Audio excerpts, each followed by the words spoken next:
Hello everyone. Hey, how are we going? Good. I think the technology is now working. It was a problem at my end, so apologies for that. We'll just wait for the other panelists to join. What's the expected audience today, Belinda? We've got around 20 jumping on so far, which is great. Hello. Everyone is? Hello, Daryl. Hi, Caro. Hello. Okay. Hello. Well, welcome everyone. We'll just wait for Elizabeth and then we'll start going.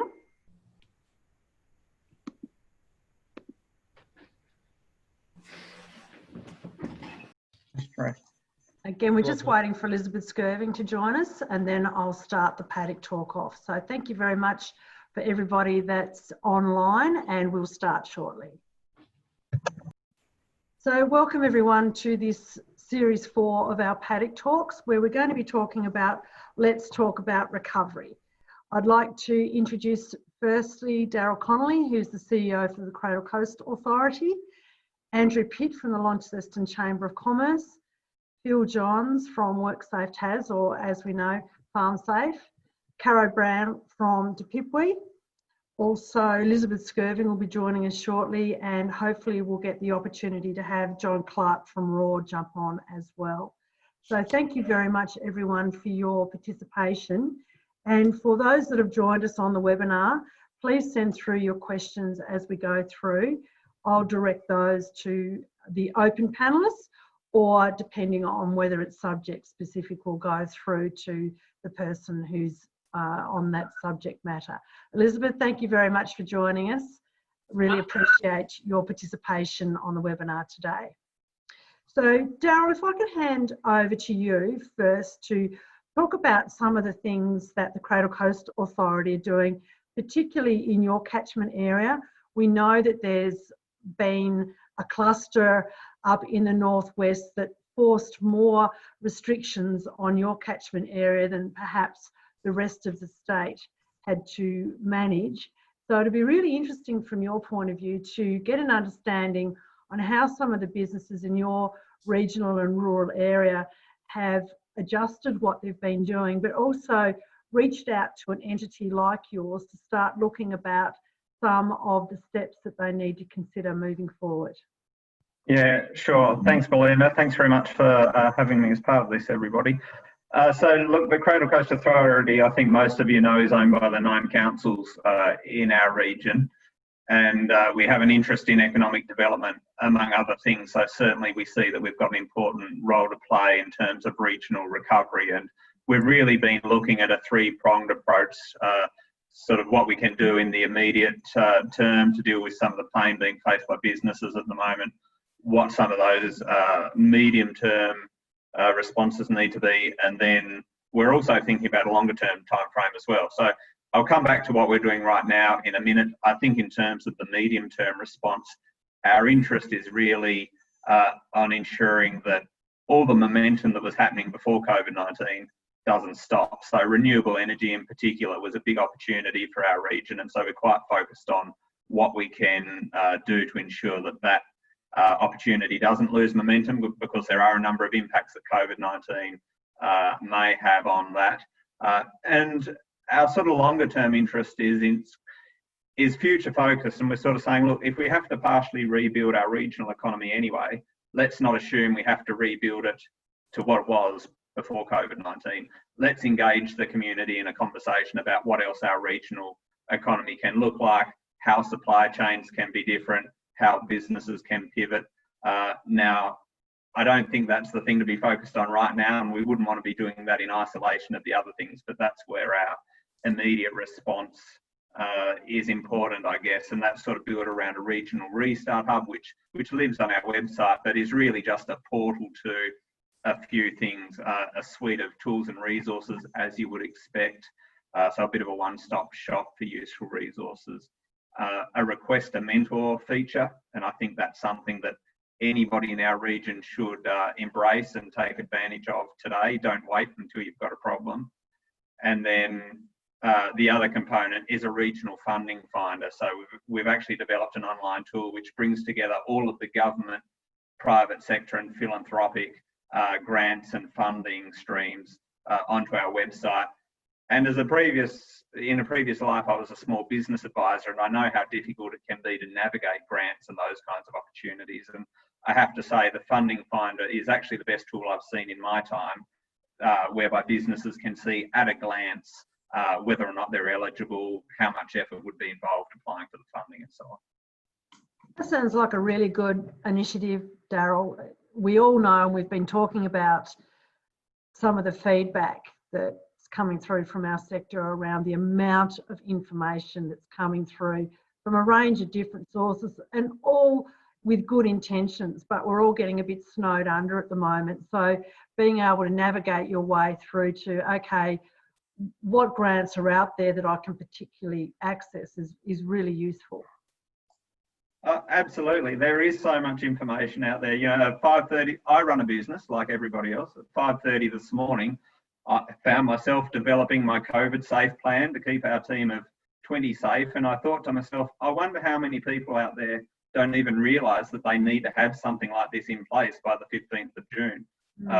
So yeah, there is a lot of information. And I know that as a small business owner, it's, you know, you can't keep on top of it all. You can't be across everything. So we've got a pool of 20 mentors, some of our committee members, directors. We've got a great relationship with TWiA Australia. So there are a heap of people in our community who are willing to give time back. And it's really simple for people to request a mentor. And I'd encourage them just to do that, even if they can't see the problem they're facing right now. That's a really good point. Phil, I'll get you to talk a bit later about the COVID-19 plan that our network needs to consider. I'll hand over to you, Elizabeth, if I may, and some of the initiatives that Rural Business has have available. So Daryl's talked about the mentor program that they have on offer for businesses that might need a particular help in certain areas, or they mightn't even know what help they need. They just need to reach out because they're in a spot of bother. From a Rural Business TAS point of view, I know that there's some programs that are available to people in the network that can help them with a range of initiatives or concerns that they may have. If you could provide a bit of an overview, please, on those programs, and also what offices there is available from Rural Business TAS to help people in the network. Thanks, Belinda. Most of the TasWomen Network, and hopefully most on this panel and Paddock Talk today, will have heard of Rural Business Tasmania, but primarily we provide financial and business management support, and we're supported through the governments for a number of different programs. Our key areas that we provide that support is obviously rural farms and also rural and regional small businesses. So we have financial counsellors throughout the state. We have offices in Devonport, Longford, Launceston and Hobart, and a number of people on the ground that have got vast experience in accounting, financial and business management and banking particularly, but they're able to provide support by coming to the property or via a Zoom link or a telephone call to work through the business's concerns, particularly their financial position at the moment, what their long-term planning may be, and to start to just work alongside that business to look at the options that are available for them. We're well linked up with a number of the programs and support that's available, including the Farm Household Allowance, regional investment loans and some of the state growth loans. We also have a charitable relief fund for those that are needing household and animal welfare. So that's a simple application that's on our website that provides, if you've got an emergency need and no funds, we see quite a few of those coming through, particularly those that have been impacted by drought, bushfire and now COVID, they may have significant financial needs, and just getting food on the table for either themselves or their animals, or some fencing for those that have been affected by bushfire. And I was looking at a relief fund application just before I came on here, and significant costs in the tens of thousands for fencing, and a need to keep stock off public roads. So they're some of the concerns that we see on a regular basis. We're certainly very much aware that for small businesses particularly that may have been able to get support through the JobKeeper program, that they need to look at what happens when JobKeeper ceases or winds down, and to do some pre-planning on that. So that's something to start really looking at and going through. And we've got some really good checklists and templates that we can provide that support. And we also work really closely with the specialists like the accountants and lawyers when needs, and government. So we also have a program specifically for forestry at the moment in building that resilience as well. So we cover most of that rural and regional communities in that business sense. We leave the technical to the other guys, but certainly from a business and financial to sing out and work with other cohorts as well. Thanks, Elizabeth. That's fantastic. Andrew, from Launceston Chamber of Commerce, how are you finding things in your region? What sort of steps are you talking to your members around some of the key things that they need to consider when they're starting to look at steps to move forward? To be honest, I think the previous speakers have sort of covered the broad range of the types of advice business support organisations are giving, even if our membership base is quite a lot broader than agricultural focused or farming focused organisations. So, we have 250 members across quite a range of different sectors. So we're trying to understand how the different sectors are being affected. And it's interesting. Some of them were affected sort of straight up. Hospitality and tourism affected very early and quite cataclysmically. Retail, which is the sector I'm in, I'm based at Nil Pitts Menswear, we were affected slightly later than that, but it's been reasonably cataclysmic here. At least we're starting to come back a bit now with a semblance of return to normal activity in the city, well below what we normally expect for this time of year, but it's sort of starting to feel normal again. And then, you move into other sectors such as construction, which initially weathered the storm quite well, but now is starting to feel a bit of a downturn. So, the effects of the cataclysmic impact on the businesses that were affected early are now starting to peter through the entire sort of economic system here. So we're trying to keep a broad remit on it and trying to keep tabs on how the different sectors are faring as we sort of collate that advice and feed it into the government, so the government can understand how the region, the city, the northern region and different sectors of our membership are being affected. But we think, in terms of our advocacy work, we're doing quite a bit in terms of encouraging greater regional collaboration, and I think Daryl's spot on there, a collaborative approach where all the agencies and councils are talking about the same thing is absolutely critical in recovery. So a lot of the stuff that we were trying to achieve as a region holds up through the crisis actually, but it sort of the crisis makes it all more urgent, and we can see the debate playing out nationally, the sort of return to business as usual side versus let's have a look at opportunities to do things differently side. And it seems like there's a real tension there, which is sort of to be expected. But, there's all sorts of potential, ways we can improve the way we do things, as Daryl said. We need to look at things like the circular economy, probably a bit of sort of sovereignty to in terms of manufacturing and things to protect our our quality of life in the face of global shocks. And bearing in mind COVID-19 is really just training wheels for climate change and other things that are coming up over the course of the century. And something else I'm keen to talk to you about when I'll probably stop there for now, but is the gastronomy side of things in the north and Launceston and the Creative Cities bid. So, yeah, is that a decent summary? Yes, Yep. it is. Thank you very Okay, much. thank you. And we'll certainly talk about local supply chains, which is where we started our Paddock Talks off, trying to get that local supply chain connection maintained in a lot of ways, ensuring that we have people supporting and reaching out to those supply chains so that we can ensure that businesses stay operational. They might have had to have changed a little bit their business model, but it's easier to keep your business going than having to restart again. And that's what we were endeavouring to do with our Buy Tasmanian First campaign and some of the other initiatives that we've been working on behind the scenes. Our e-learning that we provided through the network, getting the network to look at how they can move on farm to online with some of the product offerings that they have. So that e-learning we provided to a range of members as well. And it's those different types of initiatives that together we can move forward in different ways. And it is a different way of doing business for some people.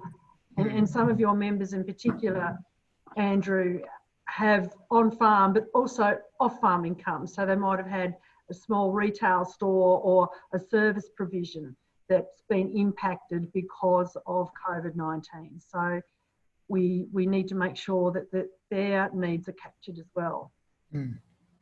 Elizabeth, with the regional business side of things, a lot of what people see Rural Business Tas do is on that on-farm aspect. But as Andrew alluded to, there has been significant disruption for businesses in the regional areas as well that mightn't be seen as that traditional area of help.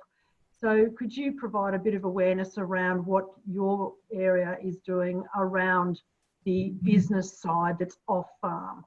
So yes, and we've been lucky that the Tasmanian and Australian governments have both recognised that small businesses, particularly in rural and regional Tasmania and Australia, are struggling, and there are not only COVID but a number of different aspects with drought and our discussions, particularly with some of the southern councils, has really shown that there is a need for some in-depth support for those businesses, particularly in the hospitality, the local stores, barbers. We've got quite a few B&Bs that we're looking after.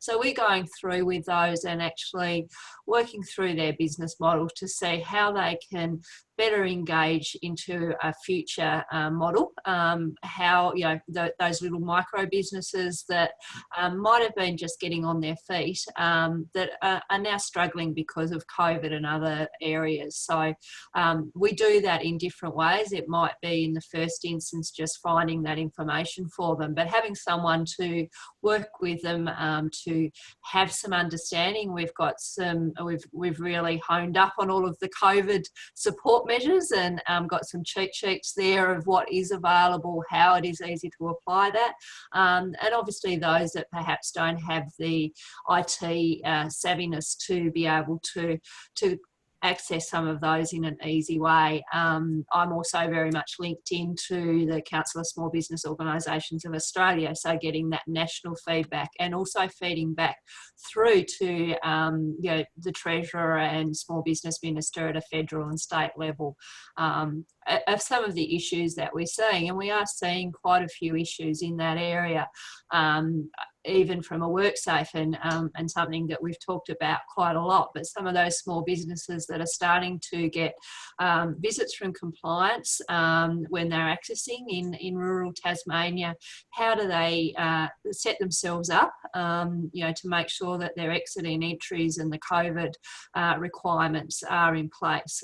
It's all very new for a lot of our rural and regional businesses, and it's something that they probably have been protected from a little bit in the past, or have been forgotten about because they haven't got the access in some of the more urban areas. So we're working with each of the councils and engaging, but certainly able to help anyone that is in those regional and regional and rural communities that are around Tasmania. Thanks, Elizabeth. That's great. Phil, if I could move to you, and there's been some commentary around COVID-19 and some of the steps that we need to put in place to ensure that moving forward we're complying with government requirements. Some of us are aware that from the 15th of June, there'll be a regulatory requirement that we need to be able to demonstrate on farm and off farm how safe our businesses are for people to interact with. If you wouldn't mind providing a bit of awareness, Phil, around what that means for our network, but also what tools are going to be available for them to be able to use. Yeah, thanks, Belinda. And first and foremost, can I just take the opportunity to congratulate Women in Ag on the proactive work they do. You know, you guys are stepping up all the time trying to fill the void and keep people positive, and I think it's a full credit to you and your team, Belinda, on what you do in that space. Yeah, look, it's as we all know, the regulations commence on the 15th of June, and I guess my job is to simplify that process. And with WorkSafe's framework they've put out for safer workplaces with the COVID-19 issue, there's some really good practical tools that are available. And look, and I'd encourage anyone, if they've got any doubts, just have a look on WorkSafe's website. Just click on the button for COVID-19, and in there you'll find a plan, a COVID-19 plan that's designed specifically for small businesses. There's also a checklist. And in the background, between Caro and I, we're developing some other information that's going to be handy for farmers to manage visitors and contractors and you know the people that come onto farm for various reasons. And they are very simple documents. I've trialled them with 2 or 3 different farmers now, and they say that they're great. And I just encourage everyone to do that. At the end of the day, the requirements from WorkSafe are going to be that every business has a plan to deal with COVID. Keep everyone safe, and the easiest way to tick that box is to download the plan and use it. And I think it's like everything else that safe farming's involved with. We try to simplify things as much as we can and demystify. That's why we're here, and we'll continue to do that. It's a bit of a challenge at times, but I guess the other thing that we've got in our favour, and particularly for small businesses, is there's plenty of help out there. So it's only really a matter of contacting me, and I'm more than happy to help people wherever I can.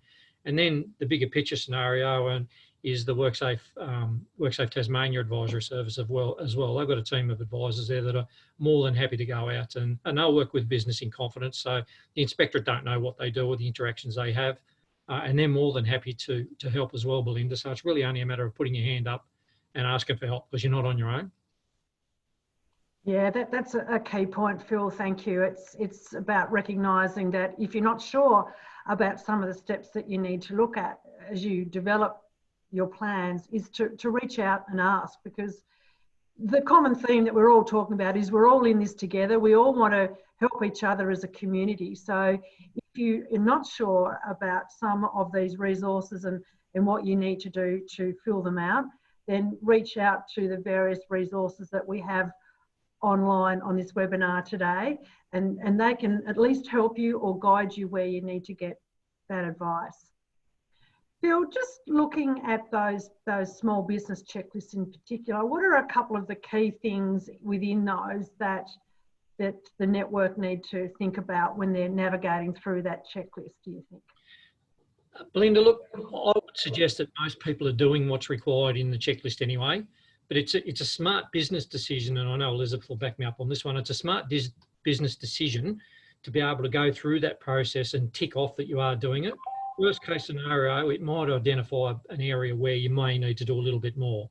And the key point with it, I guess, is if WorkSafe do happen to rock up, an inspector rocks up, one of the things they're going to be asking you is, have you got a plan for to manage COVID-19 in your workplace?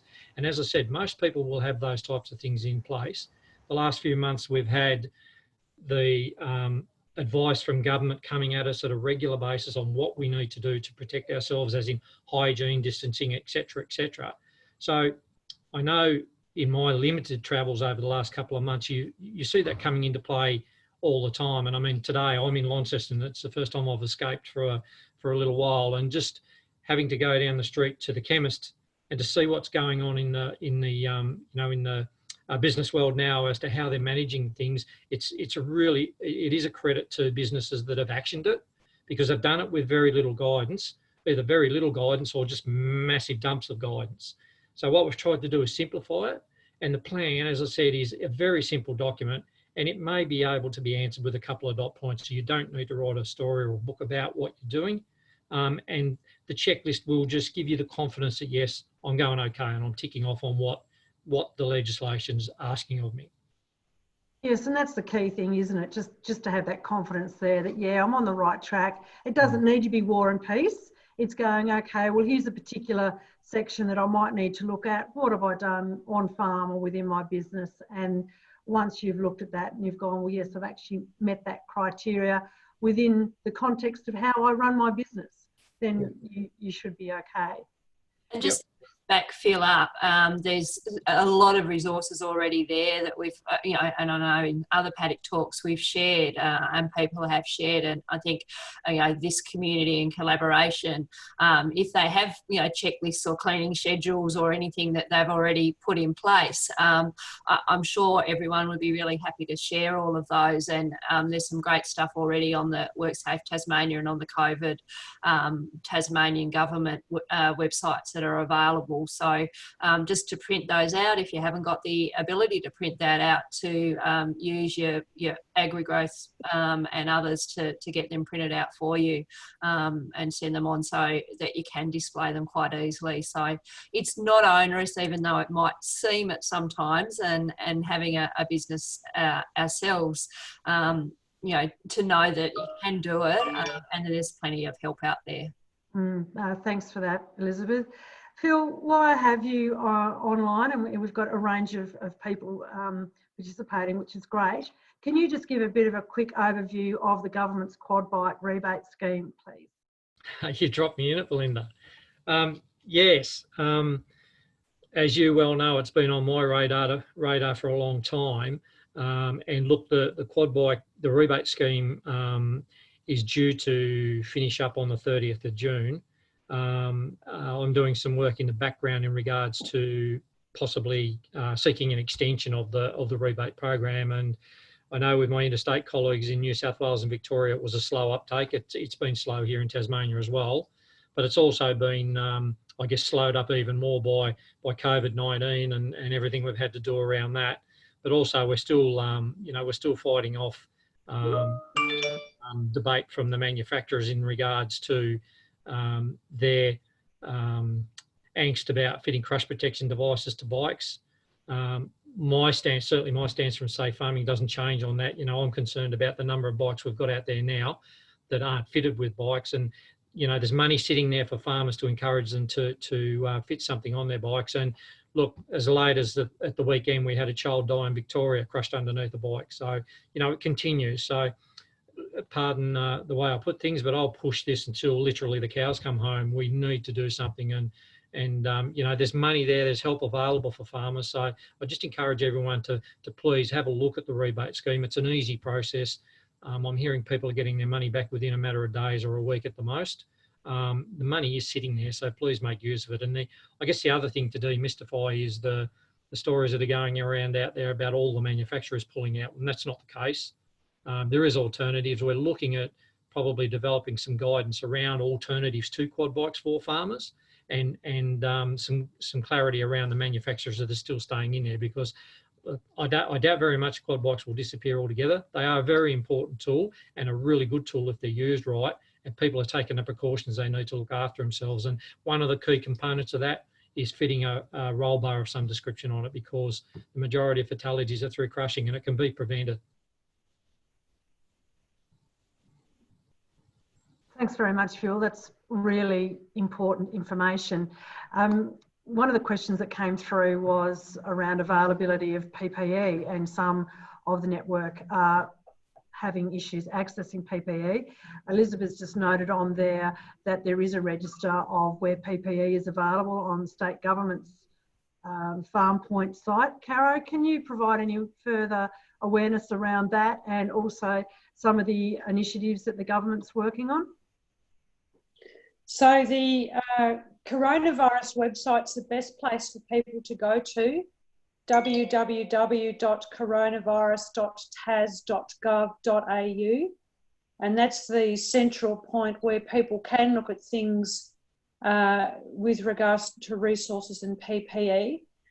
The department on the FarmPoint website, www.farmpoint.tas.gov.au, has information for businesses around where they can find support, and also links to some of the work that Phil's just been talking about regarding the templates. There's also a really good page, and when all our other speakers have been talking about the range of services that are there, people may not also be aware that for those businesses that have been impacted by COVID, the state government's brought in place a range of measures to help people, and this includes farmers. So, for example, small businesses, which include agricultural businesses, can actually have their first quarter electricity and Tas water and sewage bills after the 1st of April waived. And they can also have their energy prices capped for 12 months for all regulatory customers. So they can reach out to the Aurora website and have a look at that. And that includes those on the irrigation time of use tariff 75. And there's also some other smaller measures for businesses. They can apply to the Register of Motor Vehicles to freeze their business vehicle registration. There's also some subsidised training to help employers with urgent training needs right now, particularly if they're bringing on board new workers into the workplace, those that have been displaced from other areas like hospitality. And there's also the assistance available for temporary visa holders, which is the seasonal workers, Pacific Islander schemes, and more importantly, those that are working holiday makers that are probably in between employment as well. So they can find that information out on the web, and then if they're not sure how to go through the steps, then services like Elizabeth's or Daryl's are there to help them go through whatever forms that they may have. That's great. Thanks very much, Caro. Phil's also shared a link to the safety plan and checklist, so we'll make sure that that information is available on the website as well as part of the pool of resources that we offer for the network to look for if they need any assistance or guidance. Andrew, I'll come back to you. Oh, sorry, Caro. Just on that point, if people are looking at the supply register, when they go to that coronavirus website, there's a black bar right at the top. The easiest place to find that would be for people just to go across to the little search icon that looks like a magnifying glass, and they can key in just personal protection equipment. It comes up in a little drop bar. They can see where there's a little area that talks about a temporary supply register. And it can be just simply viewing that register to where they can find the equipment that they're looking for, because businesses are listed, or they can complete an online form to say where they're experiencing a short supply. Thanks, Cara. That's great. Thank you very much.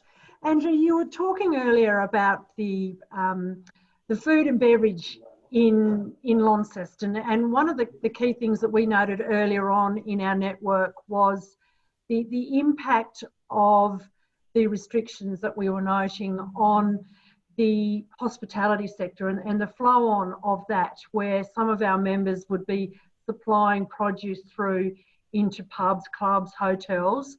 And so, as we know, produce doesn't stop growing.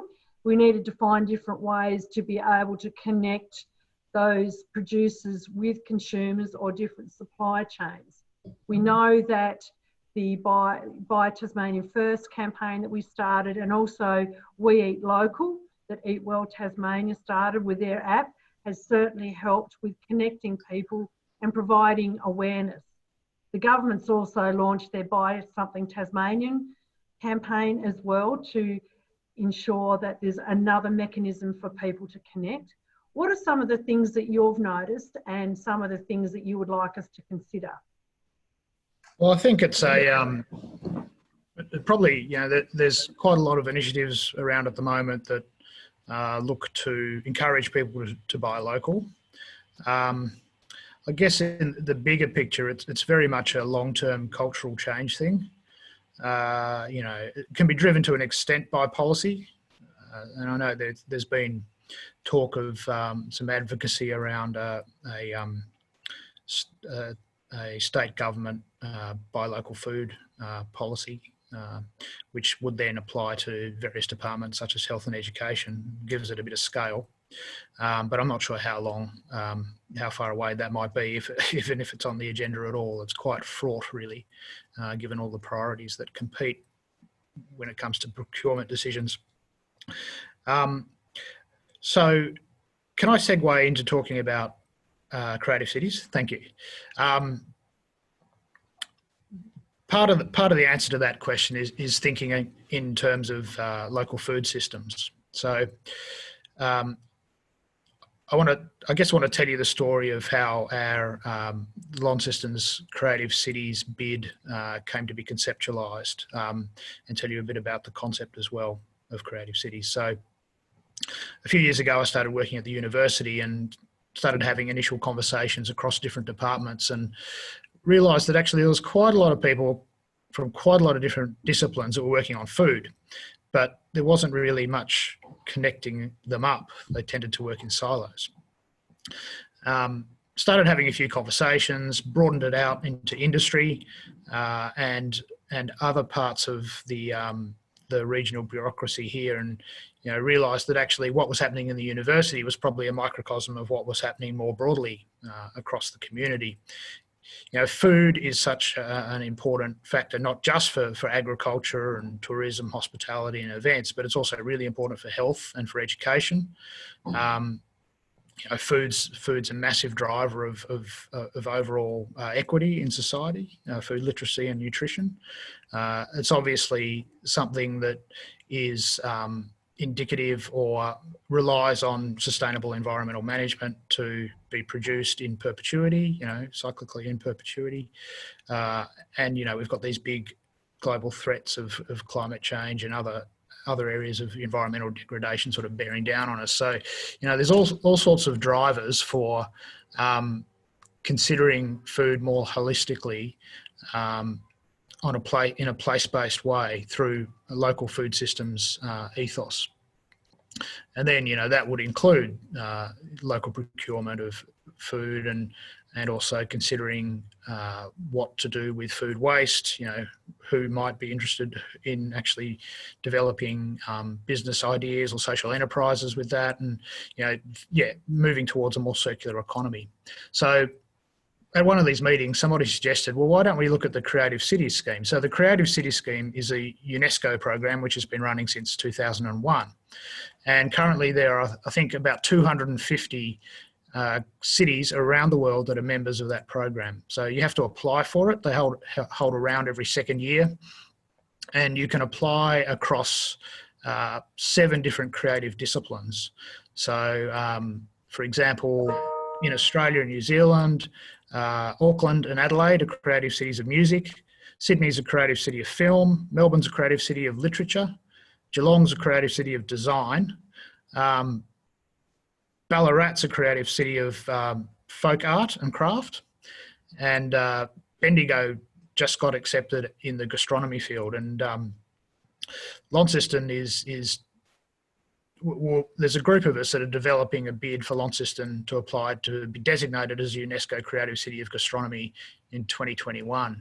So some of the benefits we envisage for the city include recognition, I guess, national and international recognition through the UNESCO brand, which has been shown to increase visitation and brand awareness of a place. Obviously, with all of those different sectors that I've mentioned before being heavily, food's an integral part of all of them. It'll grow the economy and it'll grow jobs more broadly across the city and the region. I think there's already, something like 9,000 food-related jobs in the area.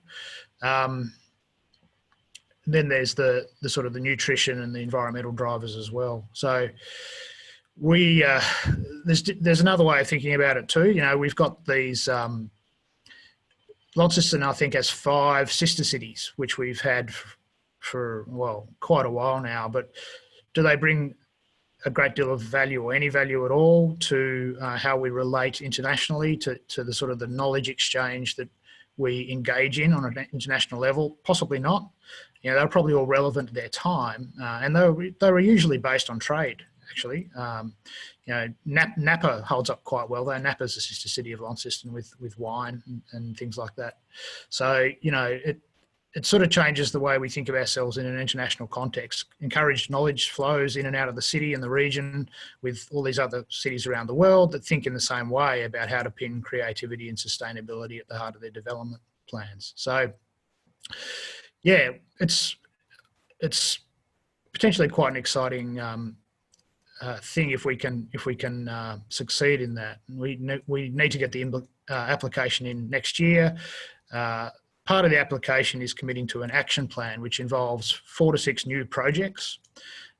Some of those need to be developed in collaboration with other cities in the network, and others really are just locally based, but look across different creative fields. So we've got a few ideas for what some of those might be as we develop the bid. Yeah, so I convene the Launceston Creative Cities Network. Most of you will know a number of the people that are on that steering group, I imagine.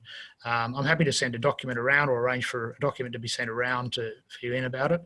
And then finally, yeah, well, feel free to get in touch with me if you've got any questions or want to be kept informed in any way. Finally, we've got a bid or a pitch in as part of Great Regional Cities Challenge, which I'm sure some of you have probably heard about, something that's happening in Launceston at the moment, where you can vote for your favourite projects, and the top 10 get funded. So if you pop on the Great Regional Cities website and have a look, yeah, if you live in Lonnie or surrounds, then I really appreciate your vote.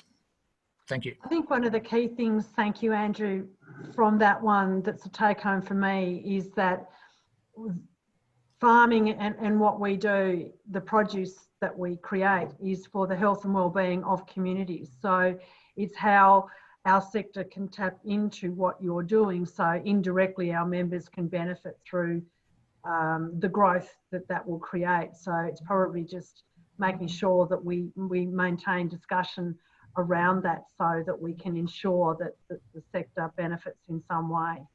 Yeah, that'd be brilliant. We've got Peter Skillen is TFGA's rep on the Creative City Steering Group, but we would welcome much more broad engagement with the agricultural sector. So, you know, please do keep in touch. Let's have further conversations. Thank you. Thank you, John, for joining us. I know people on the panel have been busy with various meetings across the sector, so I really appreciate the opportunity for you to join us. We've got a short time left on today's session, but I know that RAW has some different initiatives that are available to our network for times of need, and also in a proactive way as well. So you have some extra resources that have just been made available to you to help members in different ways. Could you provide us a bit of an overview of that, please? Yeah, sure. So we've been able to put on a couple more outreach workers, and our outreach workers are essentially people who are skilled and trained in supporting people with mental health problems or developing mental health problems, at risk of suicide. And so that's obviously how we traditionally start. We've been able to beef that up a little bit. Circular Head is one area. Central Highlands is another area, which means that all our workers who've been kind of going into those areas now can sort of stick to their own area. So basically what I'm saying is that if you know someone that's doing it tough, potentially in trouble, and they need that that kind of mate to talk to, then that's what we're about. So we'd really like you to get in touch with us and say, look, I've got a mate that's struggling. Could you please get alongside?